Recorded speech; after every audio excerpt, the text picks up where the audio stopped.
Mga boss, Romualdez balak gawing santo dahil sa kabutihang nagawa para sa bayan. Sa tagal lang panahon, ngayon lang magkakaroon ng santong congressman. Mga boss, mayroon dalawang klase ng santo. Santo ng kabutihan at santo ng kadiliman. Saan ba nababagay si Romualdez doon? Sa pamamahala under Speaker Martin Romualdez, nagkagulo ang bansang Pilipinas. Dito nag-umpisa ang corruption. Dito nag-umpisa ang flood control corruption. Dito nagkagulo na tugisin ang mga Dutertes, ang mga kalyado ng Dutertes. Dito sinimulan ang impeachment. Dito nag-umpisa sa Kongreso ang bayaran ng mga kongresista para pumirma sa impeachment kay BP Inday Sara. So dito nag-umpisa ang mga ayuda. Dito nag-umpisa ang lahat kay Speaker Martin Romualdez. So sino bang humahanga? Siyempre, yung mga naambunan na congressman ni Speaker Martin Romualdez. So gagawin siyang santo mga boss. So first time na magsasamba kayo sa isang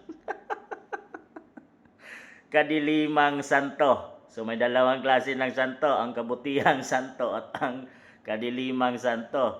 Diyos mio, ang lahat ng nakaikot sa kanya, binabasbasan siya, ay may mga ay ang mga congressman na pumirma at may malalaking allocable na budget sa kanilang lugar nang dahil kay Speaker Martin Romualdez. So dahil dyan sa pera mga boss, ay mahalaga ang pera mga boss. Dahil magiging kang Diyos, titingnan kanilang makapangyarihan dahil sa pera na hindi naman pag-aari ni Speaker Martin Romualdez. Yan ay pera ng taong bayan, yan ay pera ng bansang Pilipinas na inyong pinamudmod at pinamimigay niya ng tulong kung saan-saan mga boss. Pupunta siya ng Cebu, nag-aayuda siya ng 5,000, namimigay siya ng bigas, nung parating na yung eleksyon. So biglang nawala at nung ibinulgar ng kanyang kakampi diyan ang kanyang assistant na si Saldico nang ilabas ang video statement ay isa si Martin Romualdez sa puno at ugat ng korupsyong nangyayari sa ating bansang Pilipinas.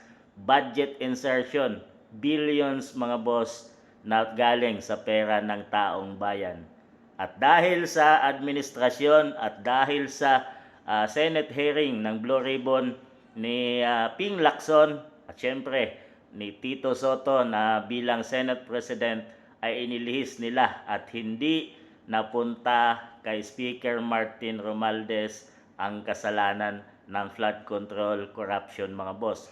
Bagkos safe siya at hindi siya kasali sa sinasabing korupsyon kahit pa marami ng ebidensya na nagpapakita, mali-mali ang video ng pera mga boss. So billions ng kanyang mga ari-arian mula siya ay maging speaker ng ating bansang Pilipinas. At dahil sa kanyang ambisyon na maging pangulo sa ating bansang Pilipinas katapos ng term ni PBBM ay winalis nila at pinadala sa ICC si dating Pangulong FPRRD at tinugis hanggang ngayon ang mga kalyado ni BP Inday at pati na si BP Inday Sara. So kung ikaw ang makapangyarihan, ikaw ay magiging santo ng Kongreso. So kung magiging santo siya mga boss, mayroon nang sisimbahin santo ang mga korap na politiko. Dahil sa Senado, gagawin din santo ni Risa Hontiveros si Kian de los Santos. So mayroon ding santo ang mga adik doon sa Senado at mayroon ding santo ang mga korap na politiko sa Kongreso. So may dalawang santo mga boss na kanilang sisimba at asa at ipagdarasal mga boss. Only in the Philippines lang yan mga boss. Sa tingin nyo, ang magiging santo si Speaker Martin Romualdez or dating Speaker Romualdez. Yan mga boss.